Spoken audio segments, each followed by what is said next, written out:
I still remember the exact words my daughter's husband said, projecting his voice so everyone at our table could hear right before my entire world shifted. "He's cute about it," Derek remarked with a patronizing chuckle, swirling his wine.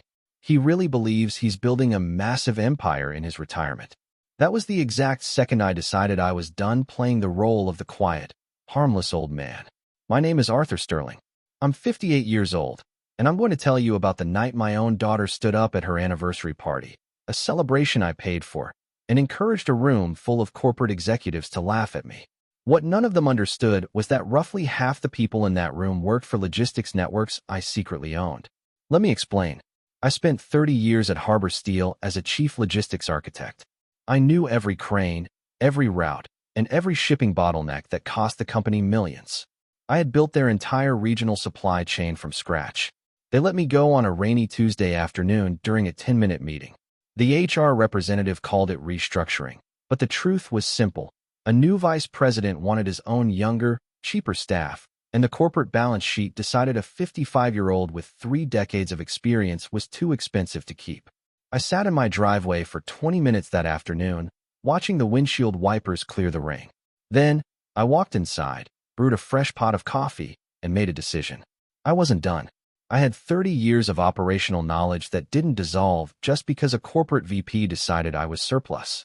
I knew exactly where mid-sized logistics and shipping firms lost money. I knew the bloat, the bad fuel contracts, and the outdated tracking systems. I had fixed those issues for one giant for 30 years. There were hundreds of smaller companies drowning in the same problems. They just needed someone to throw them a lifeline. I started Sterling Maritime Group out of the spare guest bedroom of my house. I didn't announce it to the world, I didn't raise venture capital, and I didn't throw a launch party.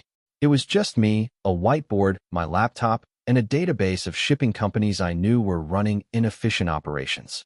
My first client, secured through an old contact at the port, paid me $4,000 for a 3-week systems audit. By month 6, I had acquired my first struggling warehouse facility.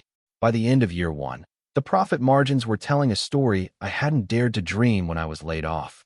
But while I was quietly building this foundation, my family had decided I was having a late-life identity crisis.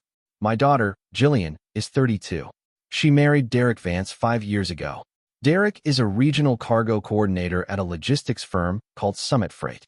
He's a smart enough guy, but he's the kind of smart that believes reading a business journal makes him a corporate strategist. From the day I started my company, Jillian treated it like a sad hobby. "Dad, are you sure you don't want to just find a stable consulting job at a large firm?" she had asked during month 3. "Derek thinks you might be risking your retirement savings." Derek thought a lot of things about my finances that nobody had asked him about. Every time I shared a milestone, a new contract, a cargo vessel acquisition, or our employee growth, I got the same polite, pitying nods, followed by a quick change of subject. Or worse, Derek would offer me entry-level advice on cash reserves and market share, as if I hadn't been managing those exact things before he learned to drive. So I stopped sharing. I kept my mouth shut, kept my head down, and kept building. By the time Jillian's 5th anniversary party arrived, Sterling Maritime Group had acquired 3 regional shipping lines, including Apex Marine and Pacific Freight. We had a portfolio valued at $18 million, a real headquarters, and 160 employees on our payroll.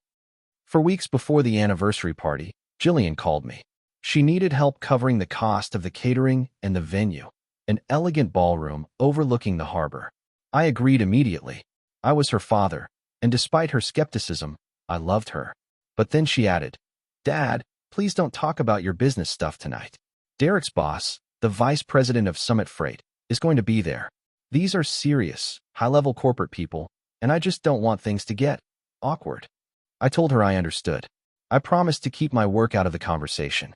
So, I put on a clean shirt, drove my old truck to the venue, and took my seat at a table near the back. The first hour was filled with the usual polite, hollow chatter. I stayed close to my brother, who works in civil construction, enjoying a conversation about nothing important. Then, Jillian's best friend, Vanessa, who was acting as the master of ceremonies, took the microphone. She opened with a few jokes about the couple, which got warm laughter from the 150 guests. Then, she turned her attention to me. "Now, we also have to recognize Jillian's father, Arthur," Vanessa said, pointing in my direction with a patronizing smile. Arthur has spent the last couple of years going through what I'd call an entrepreneur phase. He decided 55 was the perfect age to start a shipping empire from his guest room. Light laughter rippled through the ballroom. I smiled politely, keeping my face completely neutral. We all think it's very brave of him, Vanessa continued. He keeps talking about fleet acquisitions, and we have to gently remind him to keep his feet on the ground. But you know how stubborn dads can be. The crowd laughed louder. I looked down at my water glass. But then, Jillian stood up, took the microphone, and I thought she would pull it back, show some familial pride. Instead, she leaned in and laughed. Vanessa is being nice. Honestly, my dad has fully committed to this CEO persona. He talks about freight logistics and restructuring like he's running a global shipping line. We've tried to have the reality check talk with him, but he's just in his era. The room erupted in amusement. Several of Derek's colleagues from Summit Freight looked back at my table, offering me those pitying, polite smiles you give to someone who doesn't realize they're the joke. I stood up, walked out of the ballroom, and went into the cool November parking lot to clear my head. Standing by my truck in the cold air, I ran the numbers in my head to steady my breathing. $18 million in assets. 160 families supported by my payroll. 2 shipping terminal acquisitions closing next month. None of that required a single person in that ballroom to believe in it. My reality was solid. Their perception was the illusion. I walked back inside, heading toward the bar to grab a drink, when I overheard Jillian talking to one of her friends near the hallway. He's just been lost since Harbor Steel let him go, she was saying. This whole business thing is just his way of coping, to feel like he's still important. I just hope he isn't wasting what's left of his retirement.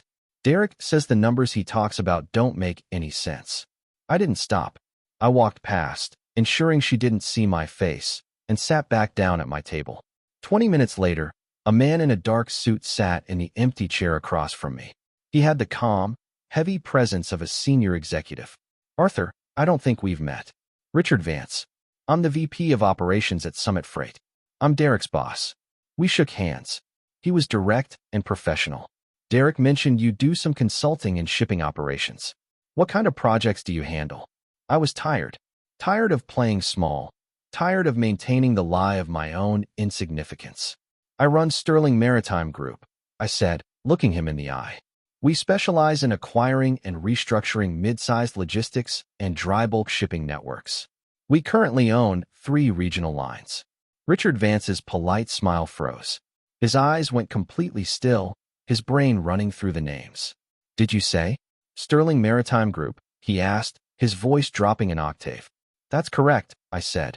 You're a Sterling, Richard said, the realization hitting him like a physical blow. The A. Sterling who acquired Pacific Freight and Apex Marine. I am, I said. Richard looked across the room at Derek, who was currently laughing with a group of managers, then back at me. He set his glass down on the table with absolute, trembling care. Arthur, Richard whispered. Summit Freight relies on Pacific Freight for our entire Eastern cargo charter. We signed a contract extension with your firm last week. My department literally functions because of your logistics network. I know, I said, and I'd like to keep that quiet tonight. It's my daughter's anniversary. Richard Vance stared at me, his jaw tight. With respect, Arthur, Richard said, his voice low but sharp. I've been sitting here all evening watching your family and Derek's colleagues treat you like a confused retired clerk. Derek stood 6 feet away from me earlier and said you were cute about your little business. They are talking about the man who holds the keys to our entire shipping line. He stood up, adjusted his jacket, and walked toward the front of the room. The DJ was transitioned between songs when Richard walked onto the stage and took the microphone. The room went quiet immediately, the presence of the VP commanding the attention of the 150 guests. Excuse me, everyone, Richard Vance said, his voice echoing off the walls. I'll only take a minute, but there is a major misunderstanding in this room tonight that I cannot, in good conscience, allow to stand. Jillian looked up in surprise. Derek straightened his tie, looking proud that his boss was speaking. We've heard some jokes tonight about Arthur Sterling's consulting hobby, Richard continued, looking directly at Derek's table. But I need to correct the record. Arthur Sterling is the founder and sole owner of Sterling Maritime Group. Over the last 3 years, he has quietly acquired Apex Marine and Pacific Freight. His current cargo portfolio is valued at $18 million, and he employs over 160 people. A fork clattered against a plate somewhere in the silence. For those of you from Summit Freight, Richard's voice stayed perfectly level. Our entire logistics division runs on Pacific Freight's charter, which means Arthur Sterling is the primary owner of the network that cuts our corporate checks. He turned, walked to my table, and handed me the microphone. I stood up, the ballroom so silent I could hear the hum of the air conditioner. I looked at my daughter, whose face had gone completely white, her hands slowly covering her mouth. Derek looked like he was about to throw up. I want to make one thing clear, I said into the microphone. I didn't come here tonight to prove a point. I paid for this venue because I am Jillian's father, and that's what fathers do. I kept my promise. I didn't say a word about my work all night. I looked at Derek. But when you told your colleagues I was cute about my business, you didn't know that the contract keeping your logistics department alive was signed by me 3 weeks ago. I set the microphone down, sat back in my chair, and took a sip of my water. The silence in the ballroom lasted for 10 seconds before the room slowly began to murmur, the wealthy guests turning to each other to process what they had just heard. The manager, who had spent 15 minutes telling me about the dangers of capital overextension, was suddenly very interested in his napkin. The people who had laughed the loudest at Vanessa's speech quietly slipped out the side doors. Derek walked over to my table 10 minutes later. He looked like a man who had been stripped of his skin. Arthur, I didn't know. I had no idea. I feel like an idiot. You made assumptions, Derek, I said, not looking up. Most people do. The difference is, my business doesn't require your approval to run. Jillian found me near the coat check at the end of the night, her eyes red and wet. Dad, I don't know what to say. I was horrible to you. You were wrong about the facts, Jillian, I said, putting on my coat. But you chose to protect the image of Derek's corporate friends before you ever asked your father what he was actually building. That's what hurts. Why didn't you tell me? She sobbed. Every time I tried, you changed the subject or looked at Derek, I said. After a while, I just stopped trying. 6 months have passed since that night. The fallout was significant, but it led to the most honest conversations Jillian and I have ever had. She came to my office in March, and I walked her through the entire operation, the shipping lines, the warehouse acquisitions, the payroll structure. For the first time, she asked real questions, wanting to understand her father's work rather than patronize it. Derek started calling me on Sunday afternoons, not to brag about his coordinator role, but to ask genuine questions about freight management and acquisition debt. We are slowly building a real relationship, one based on facts rather than pretense. Richard Vance became a close business associate, and we recently finalized a major joint venture between Sterling Maritime and Summit Freight. What I would tell any entrepreneur my age who is being told to be realistic by the people they love is simple. You do not need their permission to build. You do not need them to believe in it before they see the results. Build it anyway. Keep your mouth shut, keep your head down, and let the work do the talking. Because when the evidence finally stands in the room, you won't have to say a single word. Someone else will do it for you.